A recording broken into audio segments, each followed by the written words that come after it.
Assalamualaikum warahmatullahi wabarakatuh. Saya Abdullah Solop, penyuluh agama Islam Kaum Morotai Selatan, ingin menyampaikan pesan tentang hakikat Ramadan. Ada beberapa hal penting yang telah disampaikan oleh baginda Rasulullah Sallallahu Alaihi Wasallam, terutama tentang firman Allah Subhanahu Wa Taala, "Sahru Ramadan allazi unzila fihi al-Quran hudan lin-nas wa bayyinatin minal huda wal furqan."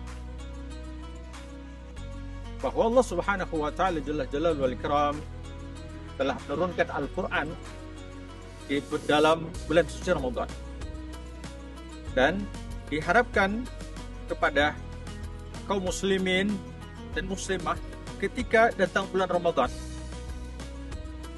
maka ada kecenderungan untuk iqra'ul Quran, membaca Al-Quran. Oleh para ulama menyampaikan bahwa ketika kita mau membaca Al-Quran, hendaklah ada beberapa hal penting yang hendaklah kita niatkan, kita tunaikan untuk kemaslahatan diri kita dan juga keluarga kita. Yang pertama adalah kita diniatkan untuk berdoa kepada Allah Subhanahu Wa Taala, karena Al-Quran itu adalah as-sifat doa. Al-Quran itu adalah rezeki. Al-Quran itu adalah segala permasalahan hidup.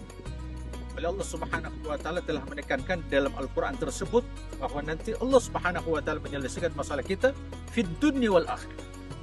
Olehnya itu, kami penyuluh agama Islam Kabupaten Pulau Morotai ingin menyampaikan kepada kaum muslimin dan muslimah di akhir-akhir atau di pertengahan bulan Ramadan, hendaklah kita banyak qiraatul Quran, dan kita lebih banyak untuk memohon kepada Allah Subhanahu Wa Taala agar hidup kita dan keluarga kita, masyarakat kita diberikan kemudahan, diberikan kesejahteraan, agar kita hidup bertetangga dengan rukun dan damai. Olehnya itu, dalam hadis qudsi Allah Subhanahu Wa Taala menyampaikan bahwa puasa itu adalah untuk as-saumuli wa ana azizibih. Puasa itu adalah untukku, maka aku akan membalasnya. Maka puasa itu hakikatnya adalah untuk Allah Subhanahu Wa Taala. Nanti Allah Subhanahu Wa Taala yang akan membalasnya. Maka hadirin kaum muslimin dan muslimah yang dirahmati Allah Subhanahu Wa Taala, hendaklah di dalam bulan Ramadan, yang di dalamnya Allah Subhanahu Wa Taala memberikan keberkahan yang sangat banyak. Saking banyaknya oleh Allah Subhanahu Wa Taala memberikan keberkahan tersebut, maka oleh orang-orang yang alim, yang bijaksana, menginginkan agar Ramadan tidak hanya sebulan, tapi sepanjang tahun mereka mendapatkan bulan Ramadan tersebut. Subhanallah. Maka kaum muslimin dan muslimah, pelaksanaan ibadah Ramadan, hendaklah kita bersungguh-sungguh di akhir-akhir bulan Ramadan ini, untuk salah satunya kita beriktikaf. Dan Allah Subhanahu Wa Taala akan memberikan ganjaran, memberikan pahala orang-orang yang beriktikaf di akhir-akhir bulan Ramadan. Maka kami mengajak, hendaklah ketika di rumah Anda akan menuju ke masjid, maka berniat untuk beriktikaf walaupun sesaat.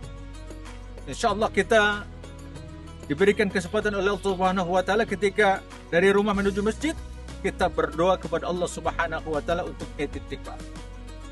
Maka hadirin jemaah kaum muslimin dan muslimah yang berbahagia, dengan niat-niat yang suci, maka niat itu adalah ruh dari amal, seperti ruhnya pada jasad dan hujan pada bumi. Hendaklah jemaah rahimahumullah kita berniat untuk mengamalkan. InsyaAllah mungkin itu saja yang bisa kami sampaikan.